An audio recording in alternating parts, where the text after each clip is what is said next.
Pozdravljeni! V sredo je čas, da si pogledam novice iz sveta Formule 1, vam jih predstavim na hiter in upam, da tudi razumljiv način, ter podam svoj oseben komentar na tiste dogodke, kateri se meni osebno zdijo pomembni ali pa samo zanimivi.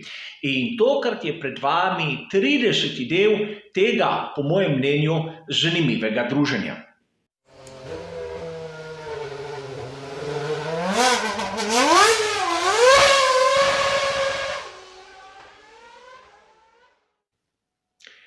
Struktura tedenskega komentarja je že dobro znana vsem rednim sledilcem kanala. Namreč novice so zbrane v posamične sklope, kjer se obdela celotno tematiko in seveda na koncu podam tudi svoje videnje, svoj komentar. Tokrat bomo imeli 5 sklopov, torej enega več kot ponavadi.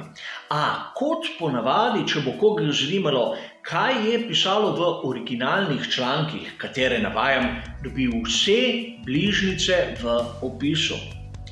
A tokrat imamo neko majhno novost. V opisu boste dobili tudi bližnjico do enega vira, katerega sam osebno priporočam. Namreč na YouTubeu sem dobil izjemno zanimiv kanal Infinity Lighthouse, kjer imate vlog Lab 76. Seveda, ukolikor vam je domač srbski jezik, vam ga toplo priporočam, kajti tam lahko dobite marsikatero zanimivo mnenje in tudi koristno informacijo. A da ne bomo kot ponavadi predolgi, se najraje lotimo prvega sklopa.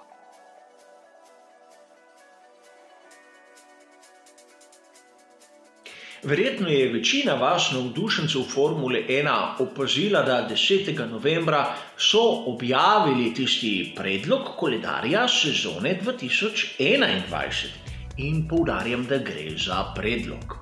Opazili smo ga na primer lahko na uradni spletni strani Formule 1 f1.com oziroma na tistih malce bolj pomembnih virih, kot je motorsport.com. Seveda tudi vsi ostali so povzeli to novico, a mnogi so jo malce obrnili, tako da povprečni navdušenec bo lahko precej zmeden nad tistim, kar bom povedal v nadaljevanju. Namreč ta predlog koledarja sezone 2021 obsega 23 dirk in ne 22, kot so mnogi napisali. Kljub temu, da je velika nagrada Vietnama pod velikim vprašanjem, za datum 25. april imamo kratico TBC, To Be Communicated. Torej, tisti časovni termin je še zmeraj rezerviran za neko dirko. Videli bomo sicer v prihodnosti, kaj se bo zgodilo, ampak če Formula 1 objavi predlog koledarja sezone 2021, moramo spoštovati tisto, kar v tem predlogu piše.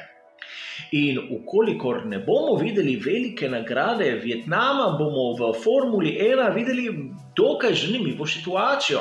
Namreč od 11. aprila pa do 9. maja ne bo dirk, torej podobna situacija, kot jo vidimo na primer v poletnem premoru. Mnogi so bili izjemno kritični do tega, da bi imeli 23 dirk, kajti urnik bi bil prenatrpan in zdaj bomo lahko videli kar 2 dolgi obdobji, ko dirk ne bo. Ena planirana, ena malce manj.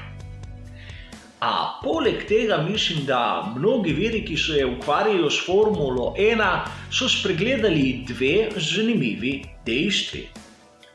Prvo dejstvo, katero hočem omeniti, to je, da položaj v koledarju velike nagrade Nizozemske je spremenjen. V tistem prvotnem koledarju za sezono 2020 pred izbruhom COVID-19 smo videli, da je bila velika nagrada Nizozemske planirana na začetku evropske turneje. Sedaj jo imamo tam 3. septembra na koncu evropske turneje. Z vsemi vprašanji, ki jih lahko prinaša jesen na Nizozemskem, z vremenskimi pogoji in seveda tudi nižjimi temperaturami. A tu bi rad poudaril, da sem bil že na začetku te čudne sezone 2020, ko se še ni pravzaprav vedelo, kake in koliko dirk bomo videli, prepričan v to, da tako v Vietnamu kot na Nizozemskem morajo narediti vse, kar je v njihovi moči, da bi dirke imeli. Seveda, pri vseh organizatorjih so se šli čisto drugačno smer, takoj so odpovedali organizacijo dirke in zdaj vidimo, da v Vietnamu je dirka pod velikim vprašanjem, pri Nizozemski je pa zamenjala lokacijo na koledarju. Seveda pri Formuli 1 ne bodo pozabili na tiste, ki so jim pomagali v kriznih trenutkih, in seveda istočasno ne bodo oprostili tistim, ki so jih pustili na cedilu. Zato lahko pričakujemo, da tudi pri Nizozemski bomo videli še kakšen spodrsljaj v naslednjih mesecih, vsaj tako je moje videnje. Kar pa mislim, da je tudi pomembno omeniti pri tem začasnem predlogu koledarja, je to, da imajo težave pri Pirelliju. Namreč v sezoni 2021 morajo spraviti pod streho testiranja za 18-palčne pnevmatike in to pomeni, reci piši, 25 dni testiranj. V tako obilnem koledarju so opazili, da bodo imeli morda kako težavo speljati vsa testiranja do konca. A prav oni so bili eni izmed tistih, ki so uvedbo 18-palčnih platišč zahtevali praktično že v naslednji sezoni in seveda COVID-19 je zamaknil ta vstop. Malce nalahko so sprejeli ta izziv in vidi se v tistem članku objavljen v motorsport.com, da se sedaj v tem trenutku malce kesajo te odločitve, kako hitro sprejeti te nove tipologije pnevmatik v Formuli 1. A kot ponavadi bomo videli, kaj prinaša prihodnost.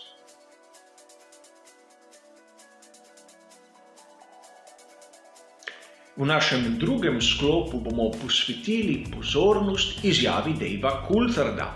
Sam sem jo najprej zasledil na italijanski spletni strani revije Autosprint 9. novembra.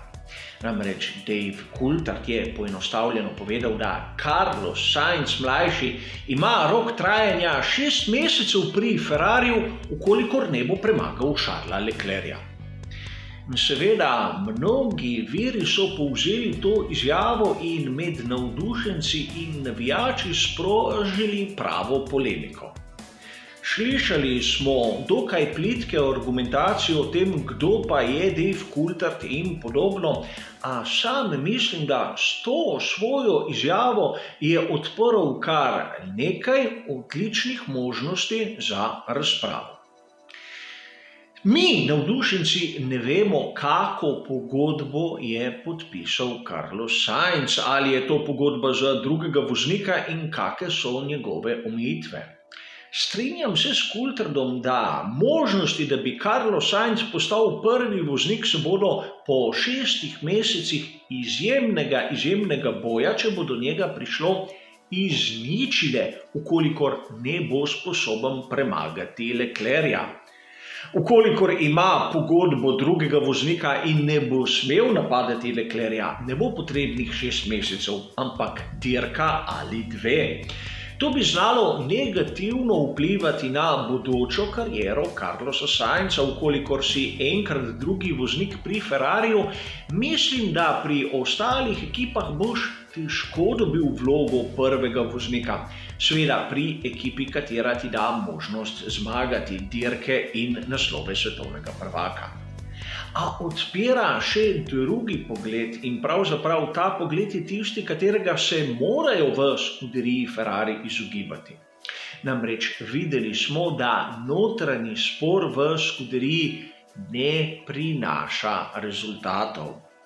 Po tolikih letih morajo pri Ferrariju od samega začetka določiti, kdo bo prvi in kdo bo drugi. In seveda mnogi izmed nas, navdušencev, verjamemo, da prvi voznik v naslednji sezoni bo Charles Leclerc, drugi voznik bo Carlos Sainz mlajši. Ampak naloga vodstva je, da to enemu in drugemu nedvoumno razložijo. Ukolikor bomo videli podobne zadeve, kot smo jih videli naprimer na veliki nagradi Brazilije v sezoni 2019, sem prepričan, da nekateri odgovorni niso dobro odpravili svoje naloge. In seveda to bo takrat, ukolikor se bo to zgodilo, dobra iztočnica za nadaljnja razmišljanja.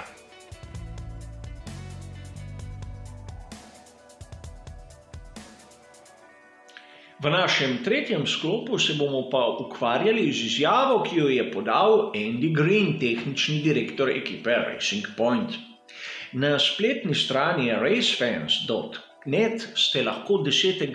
novembra zasledili njegovo izjavo, kjer dobesedno raztrga ta poizkus dvodnevnega dirkaškega vikenda. Uradno je bil to eksperiment, ko so ekipam dali dan več na razpolago, da bi se lahko premaknili iz Portugalske v Italijo. A to, da ekipe niso imele na razpolago klasičnega prvega in drugega prostega treninga, je pomenilo, da smo lahko videli na progi še večje razlike kot ponavadi.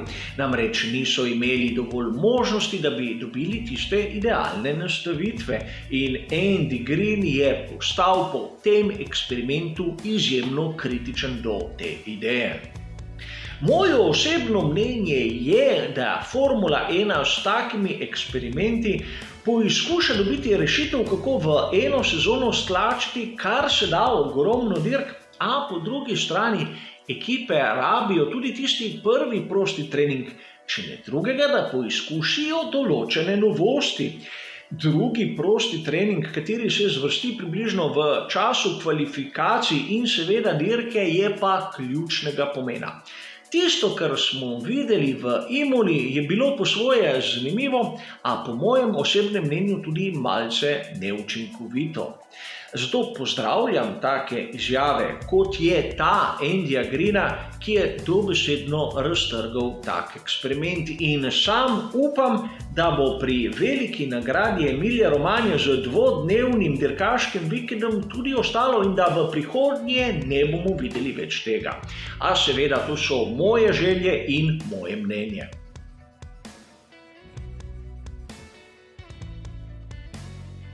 V našem četrtem sklopu bi vas pa rad opozoril na izjemno zanimivo analizo, katero sem zasledil na uradni spletni strani Formule 1 f1.com. Objavljena je bila 10. novembra in v njej vidimo neko primerjavo med tovarniško ekipo Mercedes ter ostalimi ekipami Formule 1. Zbrali so podatke za vse dirke, primerjali zaostanke na kvalifikacijah in to grafično prikazali. In lahko vidimo tisti povprečni zaostanek, ki ga je imela določena ekipa ali vsi preostali do Mercedesa in seveda neko povprečje skozi celo sezono.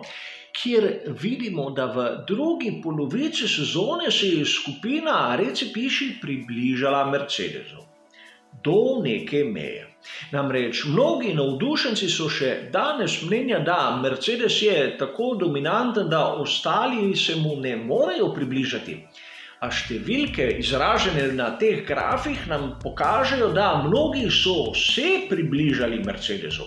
Ne dovolj, da bi ga prehiteli, a vseeno zaostanki so bili zmanjšani.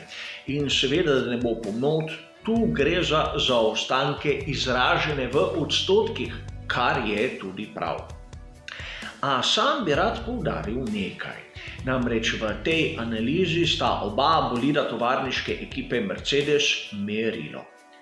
Ukolikor pri Mercedesu so malce zaustavili razvoj, so se jim lahko drugi tudi približali. In v trenutku, ko so opazili, da se jim drugi približujejo, so zopet pognali svoj razvoj naprej in tako se malce oddaljili od ostale skupine. Zato lahko vidimo tudi v določenih delih neke vrste nihanja.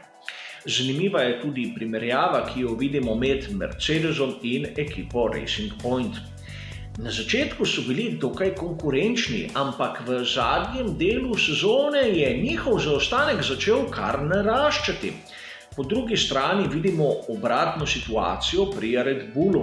Spomnimo se, na začetku sezone so imeli velike tehnične težave, uravnoteženost njihovega bolida je bila kritična.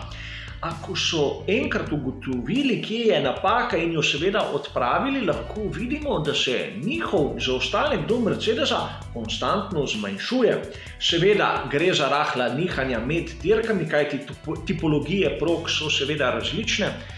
A vidimo, da zaostanek Red Bulla tam okrog 0,5% v povprečju je pravzaprav tisti najboljši rezultat, kar se tiče zaostanka, ki ga vidimo pri skuderiji Ferrari.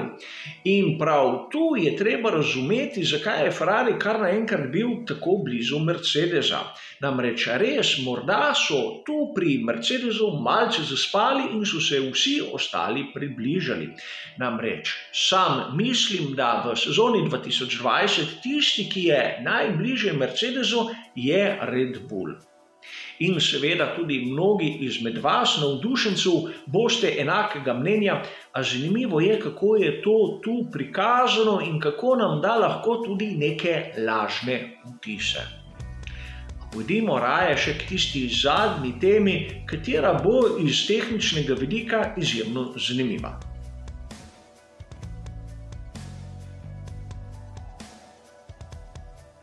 V našem zadnjem sklopu se bomo pa tokrat ukvarjali z novim projektom, kako buditi legendarne bolide Formule 1.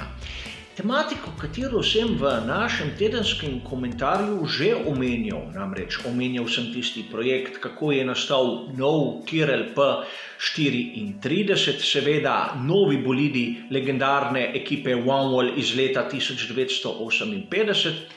Tokrat se bom ustavil pri izjemno zanimivem projektu BRM-a, da bi ponovno napravil 3 bolide imenovane Type 15. In seveda sedaj mnogi izmed vas boste rekli, da so mi všeč stari legendarni bolidi in da iščem v raznih virih vse novice povezane z njimi. Meni je všeč celotna Formula 1 in rad bi usmeril vašo pozornost na neke tehnične lastnosti tistega starega BRM-a, kateri v zgodovini svetovnega prvenstva Formule 1 ni dosegel kakih zavidanja vrednih rezultatov. Zanimivo je dejstvo, kot poroča na primer pitpass.com 4.11., da so pravzaprav dediči družine Stanley imeli na razpolago vse tehnične risbe in govorimo okrog 20.000 različnih originalnih risb, da so lahko začeli ta projekt obuditve legendarnega bolida. Sam sem hotel to novico uvrstiti v ta komentar zaradi tehničnih lastnosti tega bolida, kateri je nastal takoj po drugi svetovni vojni in je sodeloval na prvih dirkah svetovnega prvenstva Formule 1. Legendaren je zaradi tega, ker njegov motor je 1500 kubični, prisilno polnjen, ampak ni linijski, kot je bila takrat navada, temveč V16. In V16 je bil praktično sestavljen iz 2 ločenih blokov V8 spetih skupaj, podobno kot smo videli pri Alfa Romeo 158, le da je bil tam 8 cilindrov linijski. A kar je meni bolj zanimivo je, da kljub temu, da je imel samo 1482 kubičnih centimetrov, je lahko takrat na začetku 50 let dosegel 12.000 obratov v minuti in njegova ocenjena moč je bila tam okrog 600 konjev.